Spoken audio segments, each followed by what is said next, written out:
ए भौजी का हो नंदो? का बात बा, काहे इतना उदास बैठल बाड़ू हो? अरे का बताइए नंदो। अब बतावा ना का भाई। है सुना सुनावा। पिया रूठ गईन हमसे मनवा ननदो, पिया रूठ गईन हमसे मनवा ननदो, पिया रूठ गईन हमसे मनवा ननदो, पिया रूठ गईन हमसे, पिया रूठ गईन हमसे मनवा ननदो, पिया रूठ गईन हमसे मनवा ननदो, पिया रूठ गईन हमसे मनवा ननदो, पिया रूठ गईन हमसे।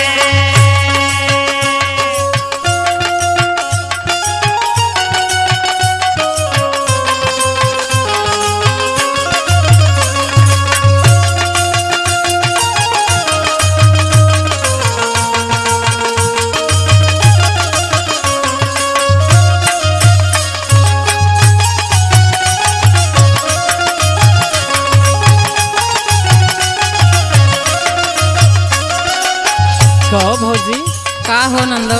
काहे रूठ गई न हो? अब ये तो मालूम ना बा काहे रूठ गई हो। है सुना। सुनावा। कमन करनवा बाला मरीसियले, एक बेरी नाही हमसे बतावले, एक बेरी नाही हमसे बतावले, एक बेरी नाही हमसे बतावले। सुनथौ नंदो? हाँ हो भौजी। ये तो मालूम ना बा का भय हो। अरे तो पता करा। है सुना। सुनावा। कमन करनवा बला मरीसियले, एक बेरी हमसे ननदो बतैले, जाके भैया के अपने समझावा ननदो, जाके भैया के अपने समझावा ननदो, पिया रूठ गईन हमसे मनवा ननदो, पिया रूठ गईन हमसे मनवा ननदो, पिया रूठ गईन हमसे मनवा ननदो, पिया रूठ गईन हमसे।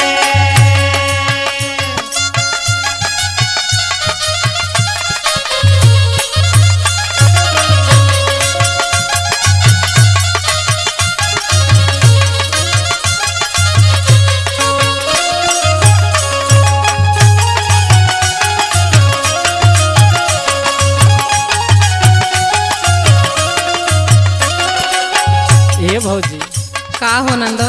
कुछ मंगले हो या ना देले हो बू? अरे छोड़ा है सब बात।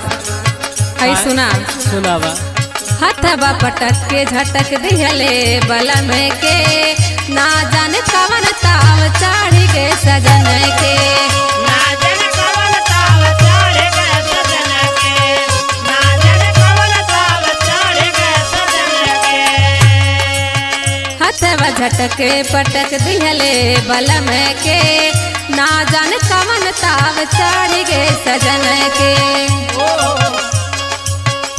जाके सानी के संघवा ले आवा ननदो, जाके सानी के संघवा ले आवा ननदो, पिया रूठ गईन हमसे मनवा ननदो, पिया रूठ गईन हमसे मनवा ननदो, पिया रूठ गईन हमसे मनवा ननदो, पिया रूठ गईन हमसे। हे मनवा ननदो हो मनवा ननदो, पिया रूठ गईन हमसे मनवा ननदो, पिया रूठ गईन हमसे मनवा ननदो, पिया रूठ गईन हमसे मनवा ननदो, पिया रूठ गईन हमसे मनवा ननदो, पिया रूठ गईन हमसे मनवा ननदो, पिया रूठ गईन हमसे। हाँ तो गलती